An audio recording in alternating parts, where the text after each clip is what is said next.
Bonjour! Alors dans cette vidéo 4, je vais vous parler des 3 clés pour co-créer sa vie avec son âme et ses guides.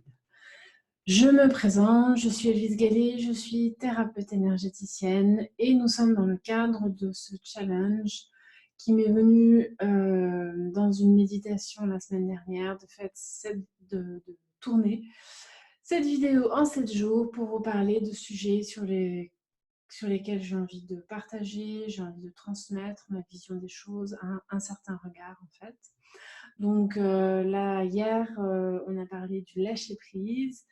Avant-hier, on a parlé d'une spiritualité, de l'importance de se réconcilier avec une spiritualité incarnée.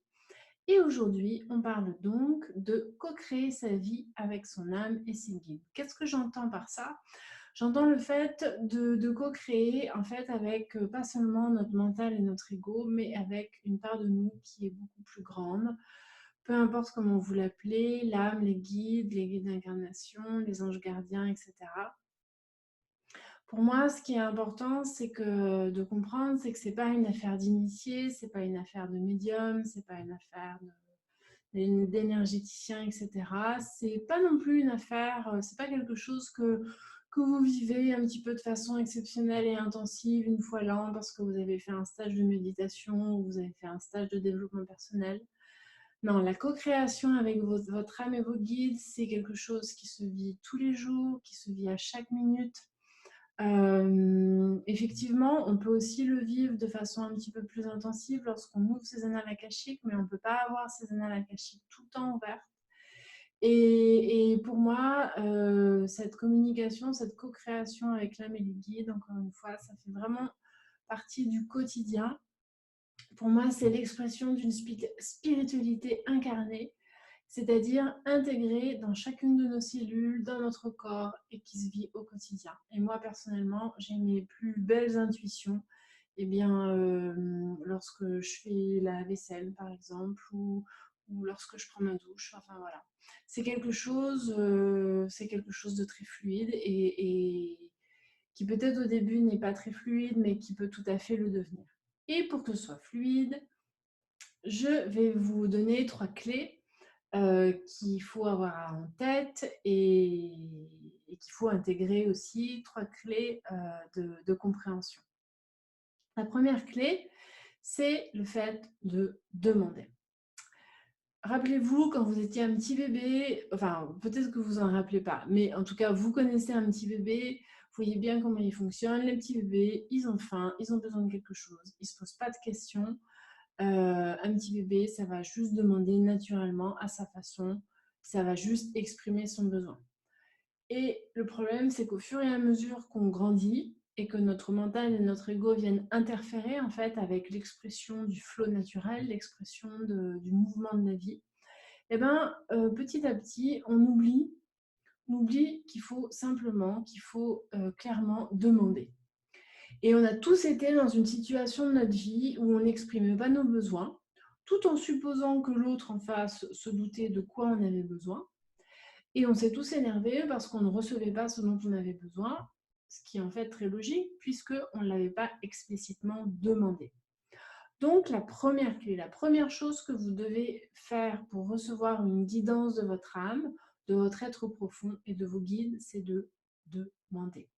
Demander clairement, demander explicitement, par écrit ou par oral, à recevoir cette guidance, cette intuition, cette information, un signe, de l'aide, peu importe. Ne pas simplement supposer que vos guides sont branchés sur vous et qu'ils savent ce que vous voulez demander. C'est important. J'invente rien. Rappelez-vous, Jésus l'a dit de façon 10 000 fois mieux que moi. Demandez et vous recevrez. En tout cas, c'est quelque chose qui est vraiment dont il faut se souvenir.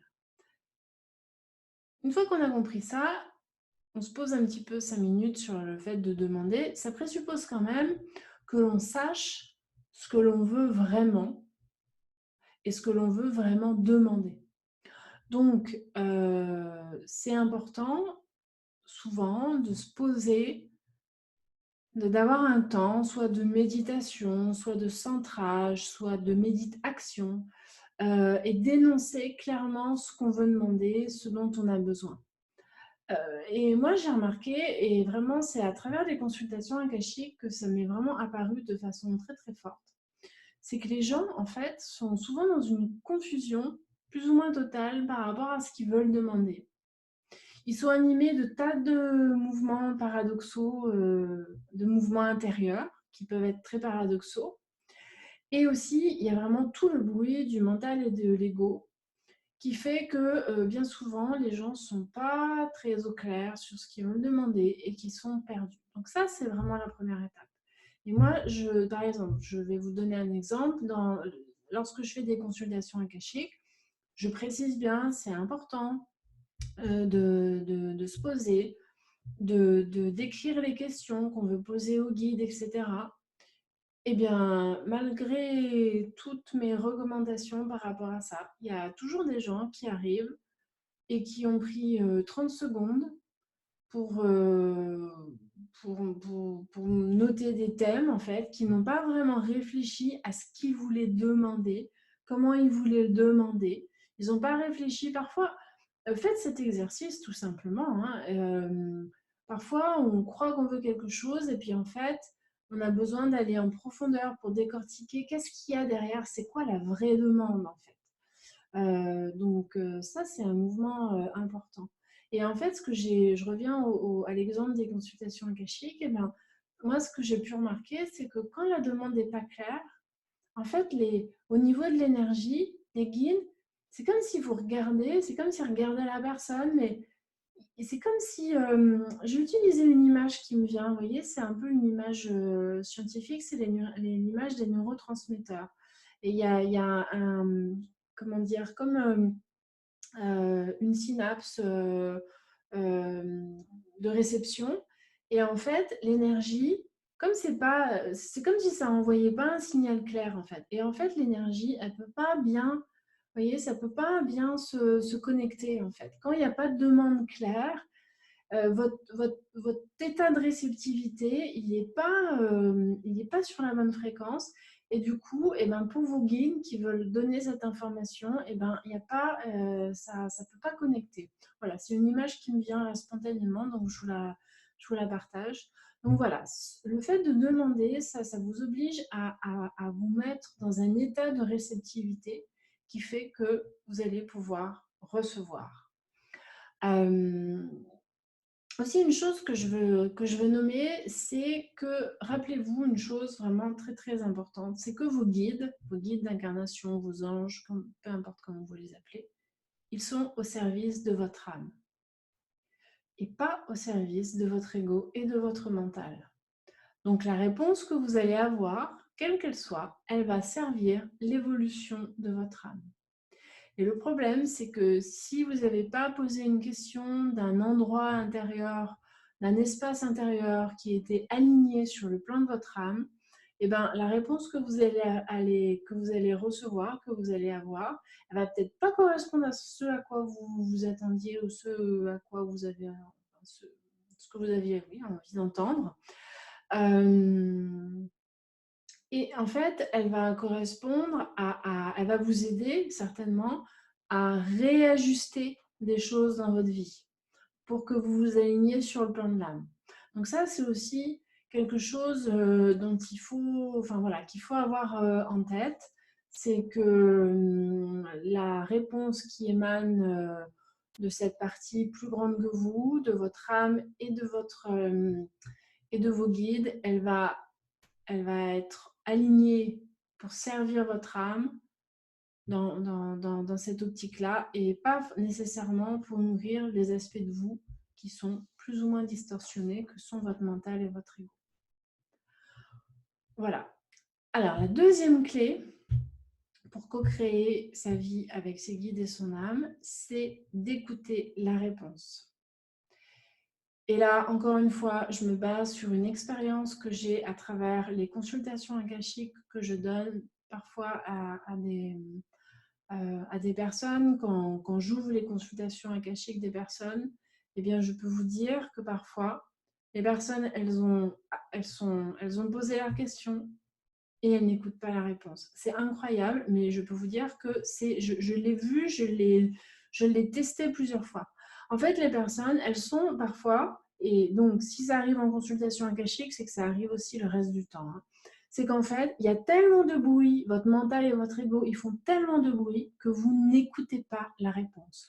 Donc, vous avez besoin de vous taire, c'est-à-dire de faire taire le mental et l'ego pour que ça pour que vous puissiez entendre et écouter cette réponse. Et c'est pour ça que moi, par exemple, j'adore faire, enfin j'adore, toute proportion gardée, le moment de faire la vaisselle, pour moi, c'est vraiment un moment où je ne pense à rien, où mon mental et mon ego sont vraiment au calme. Et à ce moment-là, eh ben, il y a des informations qui viennent. Pareil, quand je fais du repassage, par exemple, ou quand je prends ma douche, je pense à rien. Et du coup, il y a des informations qui viennent naturellement. Alors, la façon dont va venir la réponse, ça c'est important aussi parce que ce qu'il faut comprendre, alors déjà, il y a plusieurs choses. Il y a le fait que il y a toujours une part de nous qui s'attend, par exemple, imaginons, vous avez demandé à votre âme, à votre guide, à l'univers, peu importe, vous avez demandé de pouvoir enfin rencontrer votre amoureux, celui ou celle que vous attendez depuis tellement longtemps. Et il y a une part de vous qui s'attend à recevoir clairement les coordonnées GPS de la personne en question. Voilà, pouf, pouf, pouf, coordonnées GPS, tout cuit sur un plateau. Tu n'as plus qu'à aller suivre ces coordonnées-là et il t'attend, il va t'ouvrir la porte. Non, ça ne marche pas comme ça. Vous le savez forcément, quand je vous le dis comme ça, vous le savez, mais il y a toujours une part de vous, une part de nous qui espère que ce soit comme ça. Donc ça, il faut mettre une croix dessus, ça ne sera jamais comme ça. La réponse, parfois, à nos demandes, elle peut être très rapide, même parfois elle peut être instantanée, mais pas nécessairement. Parfois, ça peut prendre quelques heures, ça peut prendre quelques jours ou quelques semaines, quelques mois aussi. Ça dépend, ça dépend un petit peu, je dirais, que souvent, quand ça prend quelques mois, c'est aussi qu'il y a peut-être qu'il y a des réponses qui sont venues et qu'on n'a pas nécessairement écouté ou entendu, ou voilà, qu'on est passé à côté pour X, Y raison, parce que ça ne nous convenait pas ou qu'on n'était pas assez attentif, enfin voilà. Et donc, eh ben, c'est comme si le volume, c'est comme si le volume sonore de la réponse, il s'intensifiait au fur et à mesure du temps. C'est-à-dire que quand c'est une petite réponse, on ne l'entend pas, et puis après, ça va être une réponse un peu plus massive, et parfois, c'est un peu aussi, c'est pour vous réveiller en fait, pour que vous vous réveillez et que vous entendiez ce que votre âme et ce que vos guides ont ont à vous dire en fait. Donc, je reviens à la façon dont on peut recevoir cette réponse. Pour moi, ça se passe à travers nos sens et c'est ultra important d'être à l'écoute de tous nos sens. Pardon. Ça peut être bien sûr les sensations du corps, la sensation kinesthésique. Je vais vous prendre un exemple qui m'est arrivé il n'y a pas très longtemps. J'avais un projet, je voulais monter une entreprise et je voulais rencontrer une comptable. Premier rendez-vous avec la comptable, je suis malade. Alors vous allez me dire, rien d'extraordinaire. Oui, alors je suis rarement malade en fait, je veux dire. Donc, mais bon, c'était comme une grippe, c'était pas quelque chose de très très clair. En tout cas, c'est pas quelque chose que j'ai écouté nécessairement. Et puis, le contact avec la comptable, sur le moment, se passe bien. Et puis après, la communication, pas très très bien. Et puis, un deuxième rendez-vous est programmé. Et là, je me lève le matin avec un mal au niveau du plexus, le plexus complètement noué, mal au diaphragme, enfin vraiment presque au point de vomir, quoi. J'avais vraiment des nausées très très très fortes. Enfin, c'est comme si tout mon corps me disait non, ne va pas à ce rendez-vous. Et en fait, je savais que j'étais pas malade. Enfin là, c'était clair, c'était pas physique, c'était complètement énergétique, c'était complètement à un autre niveau. Et effectivement, j'étais de toute façon dans un état où je ne pouvais pas aller à ce rendez-vous et je n'y suis pas allée. Et en fait, après, quand j'ai introspecté ça, et ben, je me suis rendu compte que effectivement, ce projet-là, maintenant, c'était pas ça devait pas se faire avec cette personne-là et c'était pas le bon moment et il fallait que j'attende, etc. Et toujours par rapport à ce projet, donc j'ai attendu un petit peu et puis quelques temps après, j'ai remis une couche, si on peut dire, et avec une autre comptable, rendez-vous avec une autre comptable. Et là, ce jour-là, je rentre les coordonnées, l'adresse de la comptable dans mon GPS, dans Waze, et Waze m'envoie à l'autre bout de la ville. Le truc qui m'arrive jamais.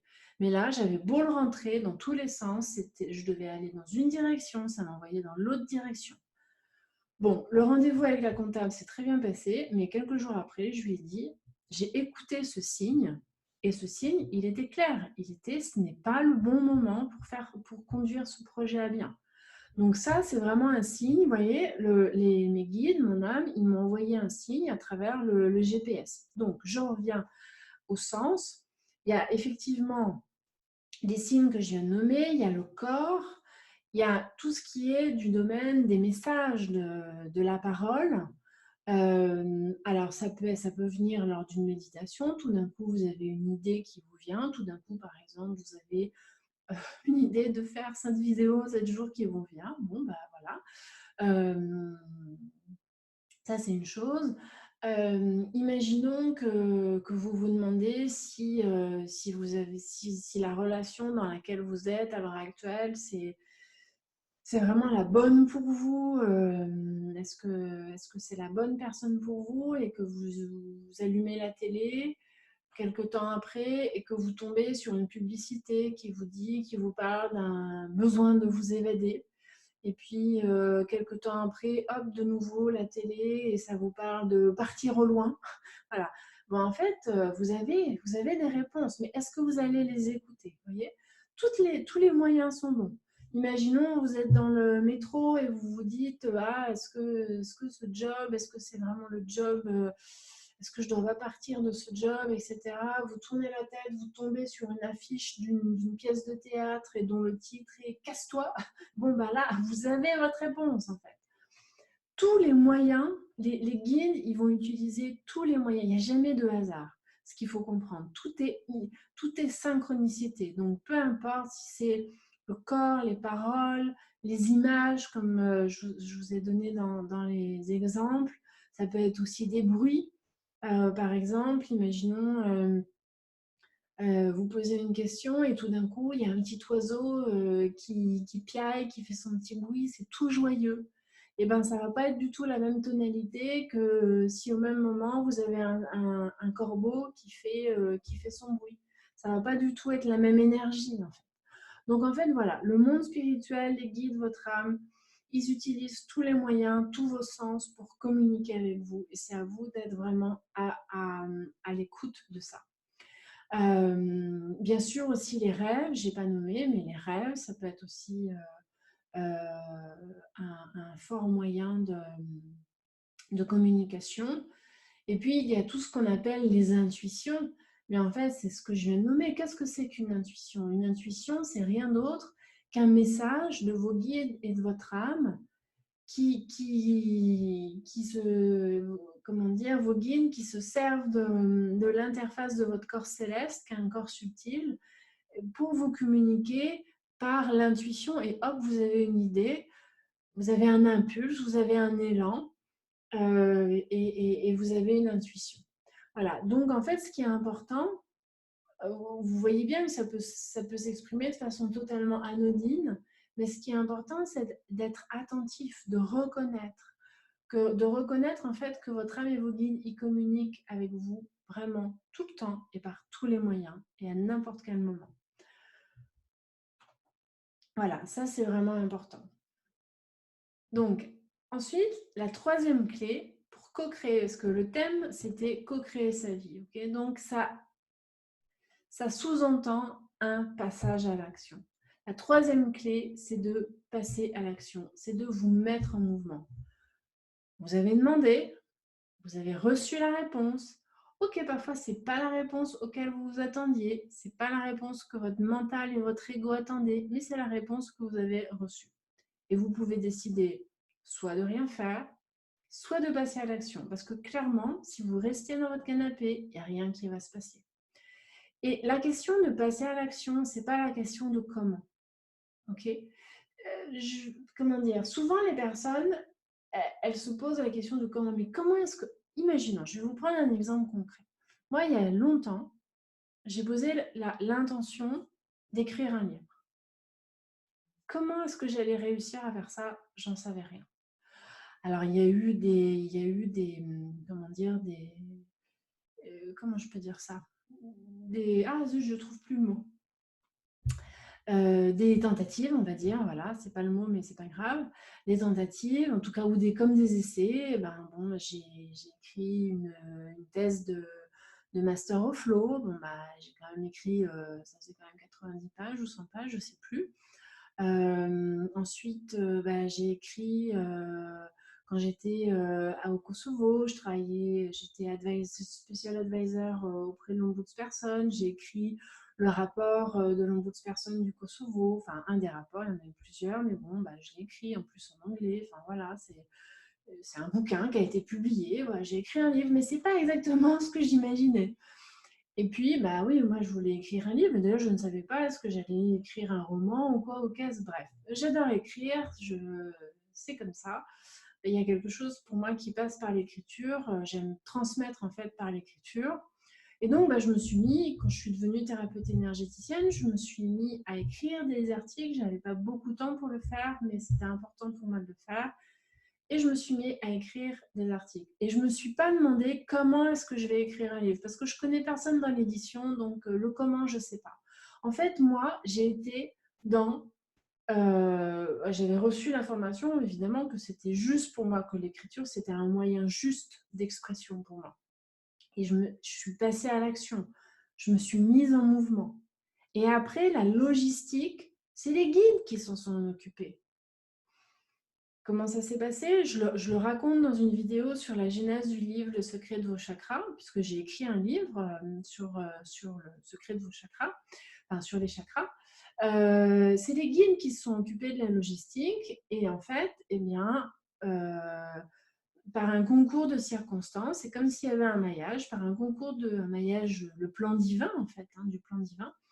Et donc, par un concours de circonstances, les éditions Hachette m'ont trouvé, ont entendu parler de moi et m'ont contacté et j'ai pu écrire ce livre. Et j'espère, donc je pose l'intention qu'il y en ait bien sûr d'autres. Voilà, mais c'est pour vous illustrer qu'il ne faut pas vous poser la question du comment.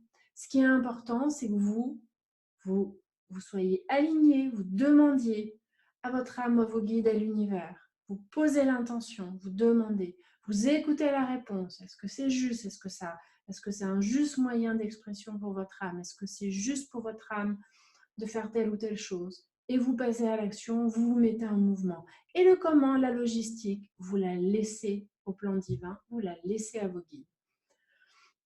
Donc ça, c'est vraiment, vraiment important de comprendre ça. Je vais vous donner aussi un autre exemple, un peu un contre-exemple en fait, de ce qui se passe quand on pose une question, qu'on écoute la réponse et qu'on ne passe pas à l'action. Donc ça, c'est aussi un exemple personnel. Alors, c'est l'exemple. Je vais vous donner cet exemple-là. C'est en fait la première fois où j'ai ouvert mes annales akashiques. Et la première question que j'ai posée à mes guides à ce moment-là, c'était, je n'ai pas revérifié, c'est marqué quelque part, mais c'était quelque chose du style qu'est-ce que j'ai le plus besoin de savoir maintenant? Qu'est-ce que j'ai le plus besoin de travailler en fait dans ma vie? Et la réponse qui m'a été faite, c'est que de quoi j'ai le plus besoin maintenant, c'est de légèreté. Et ça, c'est très très juste en fait. Mais sur le moment, je me suis dit, évidemment, il y a une part de moi qui s'attendait à quelque chose de un peu de, vous voyez, de fracassant ou d'une révélation en fait. Voilà. Il y a toujours une part de nous qui attend quelque chose d'extraordinaire. Et en fait, moi, je me suis aperçue que dans la communication avec nos guides, avec notre âme, les réponses, elles sont souvent très, très simples. Et ça, j'ai vraiment vérifié ça dans ma pratique aussi avec les annales akashiques, pour moi et pour les autres. Les réponses, en fait, elles sont souvent très, très simples. Mais attention, il faut vraiment prendre la mesure de ce qui nous est dit. Donc là, je pose la question. De quoi j'ai le plus besoin maintenant? On me répond de légèreté. Je repose la question. Comment est-ce que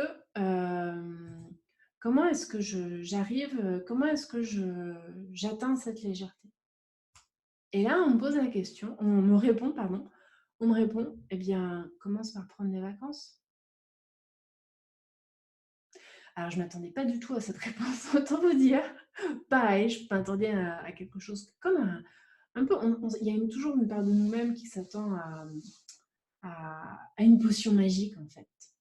Et en fait, il n'y a pas de potion magique. Pour vous dire ça, il n'y en a pas de potion magique. Et donc, on me dit, commence par prendre des vacances. Ok. Donc, mon ego et mon mental n'étaient pas très satisfaits par cette réponse. Et pourtant, cette réponse, elle faisait beaucoup, beaucoup de sens. Parce qu'à l'époque, ça faisait quelques années que j'avais quitté le HCR. Quand j'ai quitté le HCR, je suis repartie de zéro, complètement. Donc, ça a été quand même plusieurs années de vaches maigres, maigres, très maigres. Hein. Je n'avais pas de chômage, j'avais pas de mari qui subvenait à mes besoins.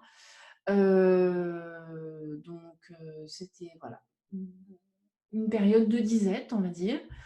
Et donc, effectivement, les vacances, c'était pas un sujet. Enfin, voilà, j'avais pas d'argent pour partir en vacances, ça, c'était clair. Et en plus, quand on est indépendant, qu'on lance son activité, on est quand même, on a envie que ça marche, donc on est toujours à fond, à fond, à fond. Puis voilà, cette période-là, c'était pas une période facile et j'étais pas en mode vacances, prendre du bon temps, être légère. Je veux dire, la réponse, en fait, rétrospectivement, elle faisait totalement sens. C'était exactement ce dont j'avais besoin à ce moment-là. Mais mon mental et mon ego n'ont pas été satisfaits et donc, ils l'ont mis un petit peu de côté. Qu'est-ce qui s'est passé? Ça, c'était, on va dire, en novembre. Les vacances de Noël arrivent. Alors, les vacances de Noël, ce n'est pas des vacances où on se repose beaucoup en général. On est très pris par la famille. Après, il faut un temps pour se remettre sous les excès qu'on a fait. Bref, moi, je ne trouve pas que ce soit des vacances reposantes. Mais dans ces vacances de Noël, il y avait 2 jours, un petit peu avant Noël, 2 jours où j'aurais pu ne rien faire. Vraiment prendre du bon temps, faire des choses qui me font plaisir, être légère. Et qu'est-ce que je me suis dit? Je me suis dit, ah, eh bien, je vais profiter de ce temps libre pour écrire un article que j'avais en tête, que j'ai en tête depuis un moment, que j'ai toujours pas eu le temps et l'énergie d'écrire, mais qui va s'écrire à un moment donné. Bref, je me suis dit, allez, là, je me prends 2 jours pour faire cet article. Le jour arrive, et là, je ne sais pas ce qui s'est passé, c'est-à-dire que mon ordinateur a fait une mise à jour tout seul dans son coin, et j'ai un gros bug d'ordinateur, c'est-à-dire mon ordinateur bug totalement. J'ai plus accès, j'ai peur d'avoir perdu tous mes données parce que je n'avais pas sauvegardé à temps, etc. Bref, gros ramdam. Donc je passe 2 jours à sauver l'ordinateur, à récupérer toutes les données de l'ordinateur, ce qui me cause beaucoup de stress et je ne suis pas du tout dans la légèreté. Je récupère toutes les données, ok, après Noël se passe. Et puis, quelques mois se passent. Donc, tout ça, j'avais oublié totalement ce que m'avait dit les guides. Hein. J'étais dans ma zone aveugle, en fait, complètement. Quelques mois se passent. Et là, je vais faire un stage. Je vais faire 2 stages. Et entre les 2 stages, j'avais 3 jours, 2 libres. En plus, dans la montagne, etc. Donc, 2 jours où j'aurais pu vivre la légèreté, me reposer, où j'aurais pu prendre des petites vacances. Qu'est-ce que je me dis? J'emmène mon ordinateur, comme ça je vais pouvoir écrire cet article que je veux absolument écrire, etc. donc pas dans la légèreté. Eh bien, je vous le donne en mille. Le stage se passe et quelques jours, enfin vraiment la veille d'être dans ce long week-end de vacances, entre guillemets, et bien là, c'est mon téléphone qui bug complètement. Et là, pareil, enfin, le burn-out du téléphone, quoi. Voilà, je le bloque complètement, j'arrive pas à récupérer les données. En plus, j'ai pas de Wi-Fi. Bon, bref, je suis complètement bloquée. Et là, quand même, je me réveille et je me dis, je me branche. Il y a quelque chose que j'avais pas compris à Noël. Et là, j'interroge. C'est quoi le message? Qu'est-ce que j'ai à comprendre que j'ai pas compris? Et là, les guides, ils me disent clairement, mais on te l'a dit, prends des vacances. C'est clair. T'as pas voulu entendre, on t'a dit quelque chose clairement. T'as pas voulu entendre, tu t'es pas mis en mouvement et en plus, tu as résisté au mouvement. Donc, on t'a dit, on t'a sonné les cloches une première fois, on t'a sonné les cloches une deuxième fois. Est-ce que là, tu as compris? Est-ce que là, tu vas comprendre?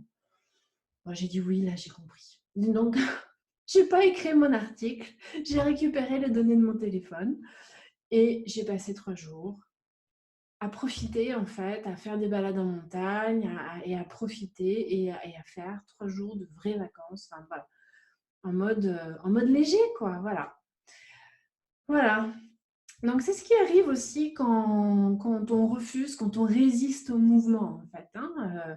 J'en ai un petit peu parlé au début, mais voilà, quand on n'entend pas quelque chose, et ben, comment dire, les guides, ils vont faire en sorte que ils vont nous envoyer des réponses pour nous forcer à le voir, pour nous forcer à ouvrir les yeux. Voilà. C'est ce que je voulais vous partager dans cette vidéo. Dans la vidéo de demain, on se retrouve pour parler de discernement.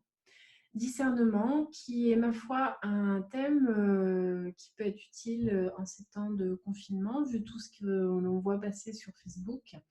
Voilà, en tout cas, on s'en reparle demain. En attendant, si vous avez aimé cette vidéo, eh bien, merci de la liker, de la partager avec vos amis et de partager vos commentaires bienveillants. Je vous souhaite tout de bon, comme on dit en Suisse. Je vous souhaite tout le meilleur et j'espère que vous allez bien et je vous dis à bientôt. Bye bye.